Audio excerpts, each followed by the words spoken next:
Finalmente, o exército sírio conseguiu obter êxitos importantes contra os terroristas que tentam tomar várias áreas da Síria e claramente que tem o objetivo de tomar todo o território sírio, tirando do poder o Bashar al-Assad, né?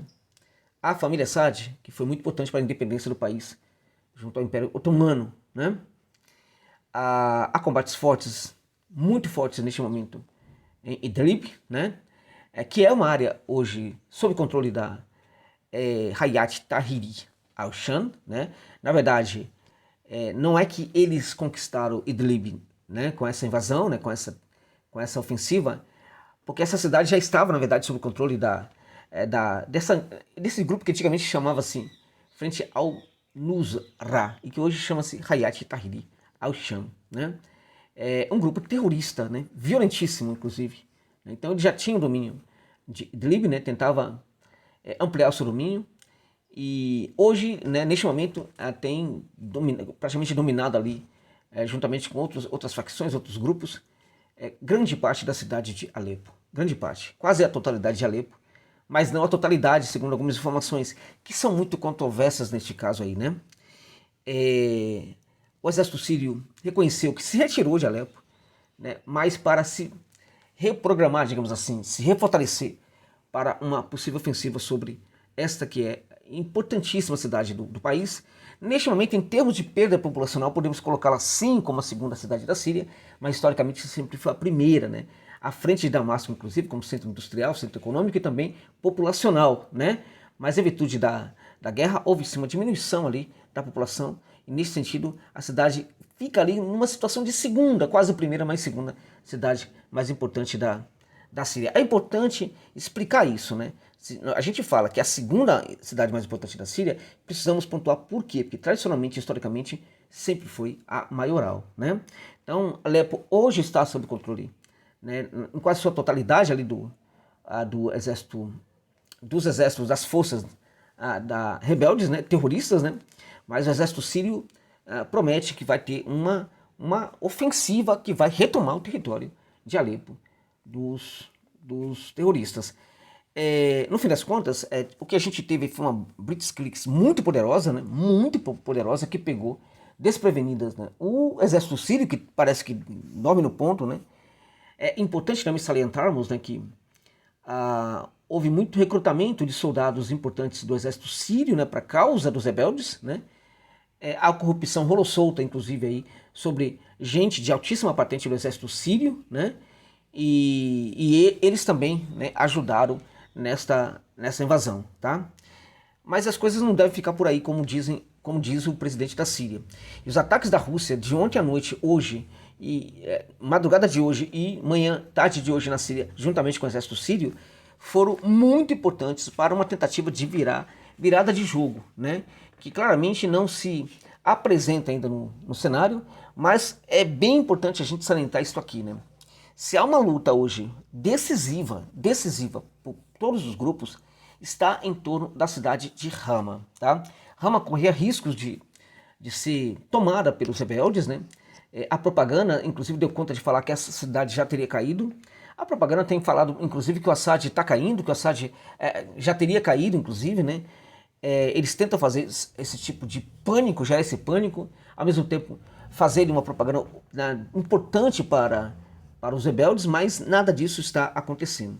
E os bombardeios que a Rússia fez na noite de ontem, juntamente com a Síria, madrugada e dia de hoje na Síria, foram determinantes, inclusive, para enfraquecer as posições dos rebeldes ali no entorno de Hama, tá? Então foi um dia importante para o exército sírio, né?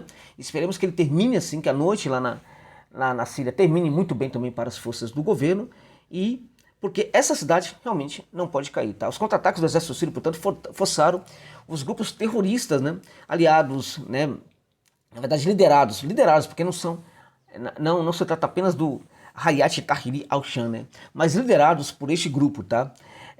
Então o exército sírio com esse contra-ataque praticamente assim, obrigou, né, esses grupos a recuarem, tá? Recuarem da importante cidade de Hama. A luta por essa cidade, como eu já falei, ela se converte na batalha mais decisiva sobre os próximos andamentos da guerra, né?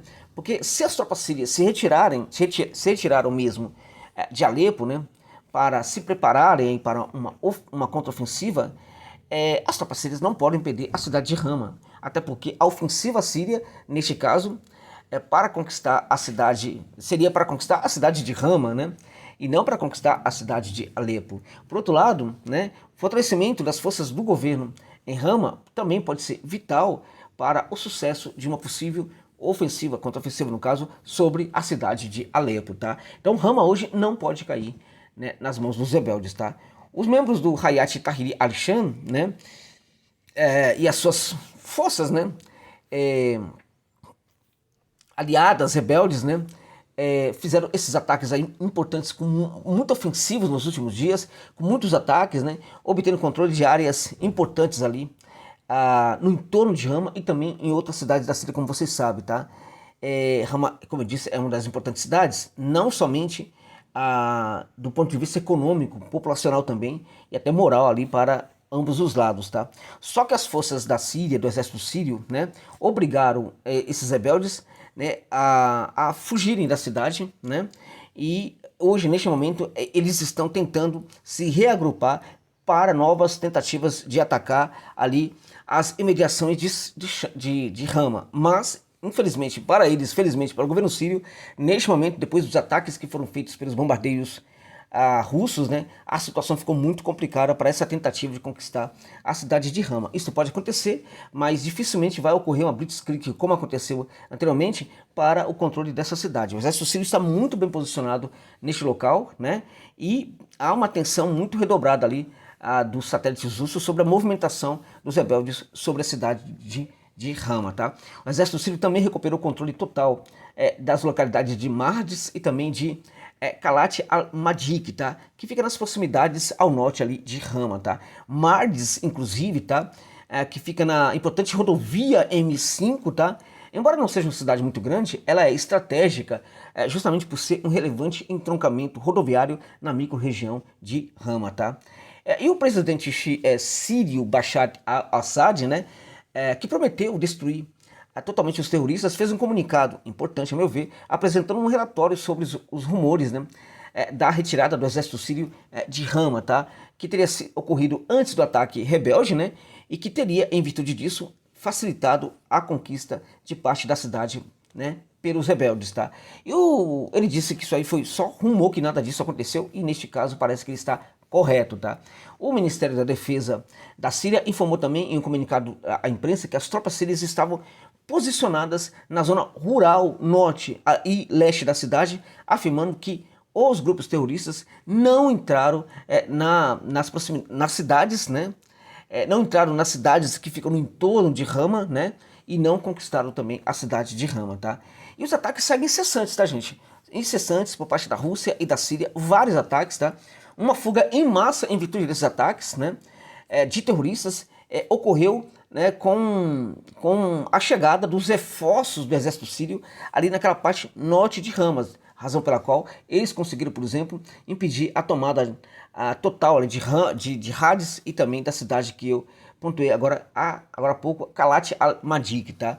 Então, eles não retomaram totalmente e perderam o controle dessas cidades em virtude justamente da chegada deste apoio, tá? Para a região, tá? De Hama. O exército sírio também, né, juntamente com o exército russo, né, e também dizem com membros do Hezbollah, vem impedindo constantemente, né, a nova aproximação dos exércitos rebeldes ali da proximidade da cidade de Hama, né, e vem conquistando, vem libertando várias cidades que anteriormente estavam sob controle dos terroristas, tá? E o exército sírio também, portanto, né, conseguiu não somente recuperar essas inúmeras cidades ali no entorno da cidade de Hama, como também fragilizou muito as posições dos terroristas naquela região, tá? E o novo ataque, né, teve como alvo veículos blindados terroristas, né, na zona rural de Hama, agora há pouco, tá? A televisão síria notificou algo muito importante sobre as perdas, né, das forças terroristas de 3 dias para cá, que neste momento já se somaria a mais de 1.000 terroristas mortos, tá? Mais de 1.000 nos últimos 3 dias. Se são 1.000, né, terroristas mortos, podemos colocar pelo menos, no mínimo aí 2.000, 2.500 terroristas feridos, num número bem conservador. Pode ser muito mais do que isso, tá? E os ataques também foram importantes na noite de ontem, madrugada e dia de hoje na Síria, né? Há outros locais ali, né? Locais inclusive que estão sob domínio dos grupos terroristas, tá? Em Alepo houve ataques, né? Hoje à tarde, agora à tarde, aviões de guerra sírios e russos também atacaram novamente as posições em Alepo, tá? Em Idlib, né? Aeronaves da Rússia e da Síria também realizaram intensos ataques, mas muito forte mesmo, né? Nos arredores da cidade, na região de Sal al-Ghabi, né? E destruíram concentração ali de terroristas, né? E também vários veículos blindados que eles estavam utilizando, tá? Aviões sírios atacaram também a sede do partido do Turquestão na área rural de Latakia. Esse partido Turquestão aí é um negócio complicado, precisa fazer um vídeo para explicar isso daí, mas também é um grupo terrorista, tá? Naquela região. Então, de certa forma, a Rússia conseguiu, juntamente com a Síria, né, aliviar um pouco as coisas para o exército sírio neste momento, tá? Agora, evidentemente, se o dia terminou muito bem ontem à noite, iniciou-se muito bem no dia de hoje, na data de hoje, é muito importante que o exército sírio continue a se manter bastante acordado aí, né, nesse conflito, porque acordado por justamente aquilo que parece que ele não estava quando houve a invasão ali, a ofensiva dos terroristas, tá? Agora vou relatar para vocês aqui uma matéria que saiu na agência Al-Alam, né, que é um órgão evidentemente ligado ali ao Irã, mas que tem prestado uma contribuição muito importante ali para sobre informações de maneira com uma perspectiva muito objetiva, inclusive, tá? Então essa mídia fala, e aí ela vai se reportar, tá, a uma matéria que saiu num importante jornal israelense, ou seja, a matéria saiu primeiro no jornal israelense e ela foi reportada depois pela Alam, tá? Então tem nada aí, não tem como, por exemplo, você associar essa informação, né, ao fato de que essa agência ela é uma agência ligada ao Irã, tá? Então a mídia israelense, tá? A mídia israelense, tá, fez uma divulgação bastante curiosa, tá? Que um país, e esse país seria os Emirados Árabes Unidos, teria enviado recentemente 5.000 mísseis para Israel, tá? Para Israel, para que Israel continuasse a sua guerra contra a resistência palestina. Isso é terrível, tá? Porque se isso é verdade, estamos falando que os Emirados, né, estão juntos com Israel hoje no genocídio à população de Gaza. Ou seja, eles são tão sionistas e genocidas como são também os sionistas israelenses, tá? Então o Ediot Aharonot, né, que publicou essa matéria, afirmou que um país do Oriente Médio, tá, enviou armas a Israel, tá, e estipulou que elas fossem transportadas por terra, né, em virtude de que por mar é muito caro e também poderia chamar bem mais atenção, tá? O veículo não explicou propriamente qual foi este país, mas os relatos dos meios de comunicação lá de Israel publicaram informações idênticas de que queriam dizer, que davam a entender que este país eram os Emirados Árabes Unidos, tá? Vamos deixar claro que os Emirados têm uma aliança abrangente e importante com Israel já há muito tempo, tá?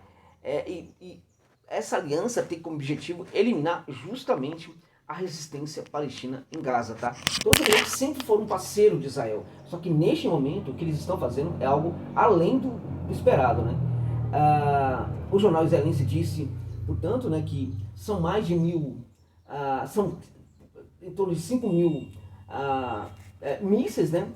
E que esses mísseis, a única questão importante que eles achavam, que os Emirados exigiam de Israel, é que esses mísseis fossem enviados por terra, tá? Em virtude dos custos, em virtude também de que não poderia chamar muita atenção. Isso é muito sério, é muito grave. Ou seja, os Emirados também estão sujos de sangue, né?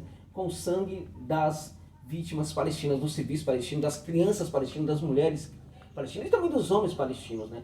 É muito grave isso daí. Agora, não foi uma acusação que vem de nenhuma agência aí que não gosta de Israel. Essa acusação vem dos jornais israelenses, né? Que na verdade publica isso como se fosse algo mais ou menos natural, evidentemente, né? E a agência iraniana acaba também reportando, falando sobre este assunto. Então é muito grave, tá? Muito sério mesmo, né? O que está fazendo os Emirados, né? Agora, de qualquer maneira, do ponto de vista da Síria, precisamos pontuar que o dia foi muito importante para o exército e para as forças governamentais. Esperemos que tudo siga desta maneira, né? Agora, de qualquer maneira, de qualquer forma, o que se fala é que vai chegar muito mais armas da Rússia. E como eu já falei para vocês em outros momentos, falei na live também, a Rússia não vai deixar a Síria sozinha nessa luta. Pode ter certeza disso, tá? E ainda que eles chegaram e conquistaram Alepo, Alepo não deverá ficar sob controle dos terroristas por muito tempo, tá, gente? Exceto, né, se a Rússia abandonar, resolver abandonar ali a Síria. Porque a tomada total de Alepo e de toda aquela região norte ali, né, pode facilitar inclusive com que a província de Latakia caia sob controle dos terroristas. E aí a Rússia poderia perder inclusive a sua base, né? Então a Rússia não vai permitir algo dessa natureza, pode ter certeza disso. E eu não acredito neste momento também, naquelas versões de alguns, né, que falam, né, e acho que falam inclusive com propriedade, mas eu não acredito. Há inclusive informações que vão ao encontro do que eu não acredito, é que as forças da Rússia e também do Hezbollah e também do Irã estariam fragilizadas neste momento, muito fragilizadas em virtude das guerras que aconteceram. Acho que quem está fragilizado nessa história é Israel, tá? Por que o Hezbollah ele não está tão fragilizado assim? O Irã tem apoiado os seus proxies, mas o Irã não tem feito algo muito diferente do que fazia antes, tá? E neste momento está muito preocupado ali, mais preocupado em lidar com esse possível ataque a Israel. O Hezbollah, de fato, foi afetado com a guerra contra Israel, mas mesmo antes da guerra contra Israel já se falava da fragilidade do Hezbollah em virtude da atuação do Hezbollah na guerra da Síria, né? O Hezbollah se mostrou muito poderoso contra Israel. Por certo que perdeu muitos militantes nessa guerra recente contra Israel, né, no sul do Líbano, mas pouco se fala também é que o Hezbollah vem recrutando de uma maneira impressionante, né, militantes para sua causa. Então, do ponto de vista de efetivos, o Hezbollah continua muito, muito forte, né? E do ponto de vista financeiro, o Hezbollah é uma entidade importante, uma das mais importantes do mundo nesse caso, da resistência, porque ela tem condição de se autofinanciar, tá? Ela consegue financiamento, tem muita condição de se financiar, tá? Ramificações em vários lugares, inclusive, dos quais retira este financiamento. Inclusive, ali do norte da África também. Então, o Hezbollah não está tão fragilizado assim como as pessoas imaginam, tá? Embora, do ponto de vista lógico, é o que a gente possa imaginar depois da guerra travada entre Israel e Hezbollah. Mas não, esse grupo da resistência libanesa segue muito forte. Acho que a atuação neste momento na Síria não vai acontecer numa grande escala, exceto se isto for solicitado. Mas até o momento, acho que não teremos muitos militares, né, grandes efetivos do Hezbollah na Síria até o momento, exceto se a situação virar uma situação de sobrevivência para a Síria, o que neste momento não se configura dessa forma. É grave a situação, é muito séria mesmo, mas ainda não se configura como situação de sobrevivência, tá? Então, nesse sentido, não acredito que Hezbollah vá se empenhar tanto ali na luta contra os terroristas. Isso só vai acontecer se a situação ficar ainda mais complicada, mas ela ainda não está no nível de sobrevivência para o regime do Bashar al-Assad e para o controle de 2/3 do território sírio, como acontece até o momento pelas forças, né, de Damasco. Tá bom, gente? É isso. É isso.